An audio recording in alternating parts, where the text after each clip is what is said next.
You are now watching a clip from the Inspired by show. You can watch the full episode on our YouTube channel or listen on iTunes, Spotify, or wherever you get your podcasts. So make sure to head over there, leave us a 5-star rating if you enjoyed it, and follow the show. I'm curious, David, you've met, just from conversations privately off screen, you've met some incredible people in your career, whether that's within the NLP space or not. So I'm really curious to find out from you, who's been the most inspiring person you've met on your journey, whether that be a celebrity or someone famous or someone unknown? Well, I've never actually met Tony Robbins, but I have to thank him for getting me into NLP in the first place with unlimited power. But then a massive impact would be my friend, now unfortunately the late Dr. Tad James. He was the creator of timeline therapy. He's who I trained with first. He shared exactly what I needed to do to have a successful NLP business. And it worked. And then he became a personal friend of mine. So he was a huge influence, huge mentor for me. Both from an NLP point of view, from timeline therapy point of view, from a hypnosis point of view, and also it was Tad who introduced me to Huna. Then another person who I guess, when I first got into NLP and personal development, I also got into spiritual development. And I loved these books written by a guy called Stuart Wilde. And he was like my guru of the spiritual development world.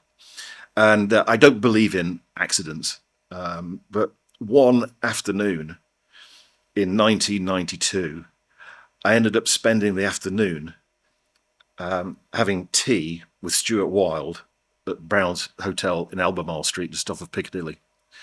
This was my, when I got up that morning, I didn't know it was going to happen. But just by a number of different synchronicities, I ended up on the phone with him, and he said, "What are you doing this afternoon?" And I said, "Well, I'm just in the office." And he said, "Well, do you fancy tea at the Ritz?" So I said, "Yeah, great." They wouldn't let us in the Ritz because neither of us had ties or jackets, and he was staying at the Ritz. He had a suite at the Ritz, and they wouldn't let him have tea because he hadn't got a tie or jacket.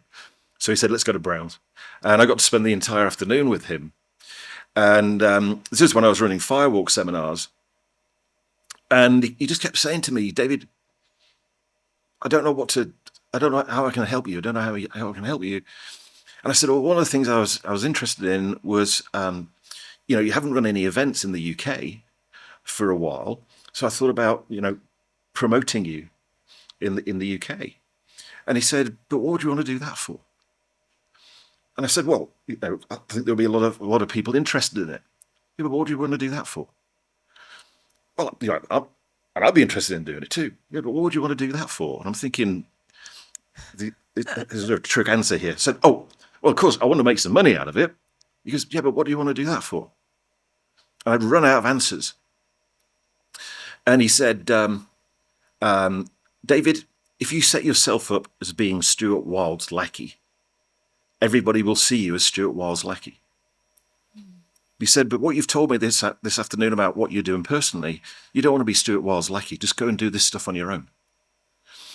And at the time, me and a business partner were doing these firewalk seminars, and we were promoting on the seminars a different speaker, different trainer. And he'd been trying to get hold of me all day. This is in days when I used to have a pager, and the pager was going off, wanted me to phone him.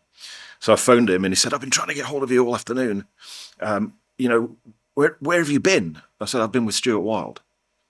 He goes, "What, reading his books?" I went like, "No, I've been with Stuart Wilde." He said, "Oh, listening to his tapes?" I said, "No, I've been with Stuart Wilde." And he goes, "What, actually with Stuart Wilde?" I said, "Yeah, with Stuart Wilde." He said, "Anyway, what are we doing about this firewalk seminar?"